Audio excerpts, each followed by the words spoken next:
1 year ago, I posted a video on a brand new channel talking about starting a YouTube agency from zero to prove it's not luck. And while the title says to prove it's not luck, it didn't mean that I've done anything like that before. I was starting from scratch. That one video landed me my first high-paying client, which that client referred me to other people, which eventually led into 10 to even 15k months, working on schools ads, even editing videos for Alex Zamosi, and in general putting my channel onto an insane trajectory.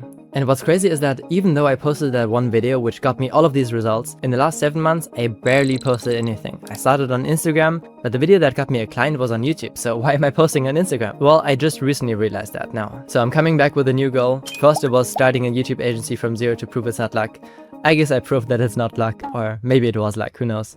But now I want to document the journey from going to 10k to 30k a month publicly. And if you're new here, I'm Ben. I started as a solo editor, editing during my 9 to 5 and college back in Germany. Over time, I started outsourcing, turned that into an agency, and now I live in Vietnam. And on this channel, I document the journey while trying to give you as many tips as possible.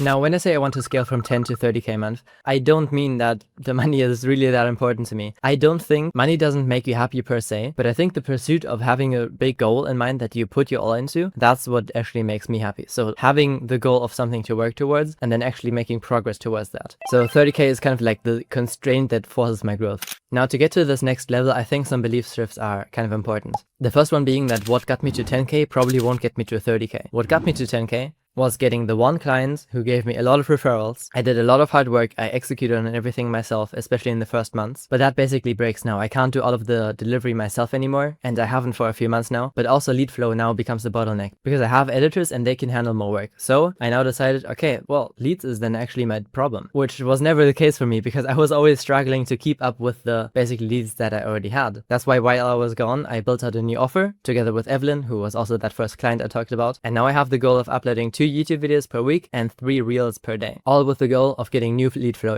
into my community and into my offers, which I'm gonna run you through as well. So here you can see the 3 pricing plans. We have a standard, which is basically just a 7-day YouTube challenge. We got premium, which is 4 done for you videos, which is basically 1 YouTube video per week, including the scripting, ideation, thumbnail, and also the editing, of course, description, uploading, everything. So the client just has to record the videos. And then we also have a VIP one, which is 5k a month, which is 3 YouTube videos per week, 5 talking head ads or reels per week, and on the annual price you get 10k off and a channel art makeover and thumbnail A/B testing and 15 image ads and 5 b-roll ads and 3 community posts per week. So it's definitely a lot, but it still is one of the most profitable ones. I think the monthly 5k is the most profitable one. After that it would be the monthly 1k and then the yearly VIP, because obviously we have 10k off and we have all of these extra deliverables on top, but it still kind of makes sense. I'm not 100% sure about whether we're gonna keep this one in the future exactly like that or if we're gonna change it. This one too, I might increase the price sometime in the future, but for now I kind of want to go for volume of clients versus going after like really big clients. And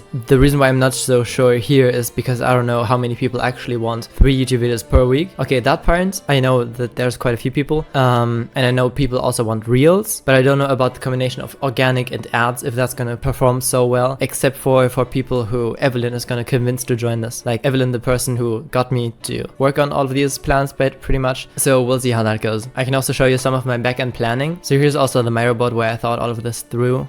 We got the different tiers, and then we also got that breaking down into different deliverables. What do we need to do in the onboarding of the clients to make sure that we're able to provide a good experience, because that's ultimately the goal. Like if you're building an agency and you just do volume and you only outsource, you don't even look over it yourself anymore, then I think you're completely missing the point and it's not going to last very long. So I want to make sure that clients actually get good results, and what we need for that is a good onboarding, get people to talk about what their goals are with the YouTube channel, what kind of ideas they already have, what audience they're trying to target, what offer they're trying to promote, because in the end, if you're just offering video editing, you can very easily get replaced. But if you focus on getting people actual results, then they're always going to work with you. So we got the onboarding questions, we got some video ideas that we can use for people, we got a script writing prompt, and kind of some SOPs to make things a bit easier. Now, the second big belief shift that I kind of had to make is that content for me is literally much more important than anything else at the moment. Before I start doing outreach to people, I want to master the thing that I'm teaching people how to do and that I'm doing with other people, which is content. Because what content does so well is it builds trust, it builds authority, it makes selling a whole lot easier. I would argue it also brings higher quality clients, and it's way higher leverage than outreach. Besides that, you can obviously also run ads, and I started doing that. Evelyn walked me through the process of how to do this. So Evelyn runs the entire ads for school as the platform, so she has a ton of knowledge on that. So that's a massive win that I'm able to learn from her on the ad side. Also makes it easier later on to be able to sell this ad service to other people. I kind of hit on it earlier already, but what's really important is that while doing all of these changes, nothing changes for the client. Like for the client, it should still feel as if I'm working on their project with my full attention, which will be the case. Like that's the goal. So the first thing that I actually did with some of my older clients was starting outsourcing the editing without telling them that I did. And since they didn't notice, and I told them later on obviously, since they didn't notice, the quality was actually still on the same level or even better, because honestly I'm not the best at editing. So as soon as I started doing outsourcing, the quality actually went up. And now with new clients, I'm obviously 100% transparent from the get-go that I'm not editing the videos. Right now I'm still doing thumbnails, but I'll outsource that soon as well. And basically I'll just be going over the footage, make sure that everything's good, and kind of work with the client on the higher strategy of everything. So the current business status is that I'm averaging around 10 to 12k per month. I did have one 15k month, but let's not count that because that wasn't the average. So the offer is built, the team is mostly built, I still need thumbnail guys, and have SOPs but not full automation yet. But I don't know how much of a priority this automation actually even is. So the only main thing missing right now is consistent lead flow, which I want to solve with this content. So in this series I want to document the entire journey of going from 10 to 12k a month all the way to 30k per month. Maybe I might do these videos weekly, but we'll see. Basically the goal that I have for December is to upload 2 long form videos per week and 3 shorts per day. I'm not saying that that is like the best way to go about YouTube, it's just what I've seen across the board, that if you have that kind of consistency, it's hard to not get results. So yeah, it's gonna be interesting. Thanks for sticking around, and I'll see you in the next one.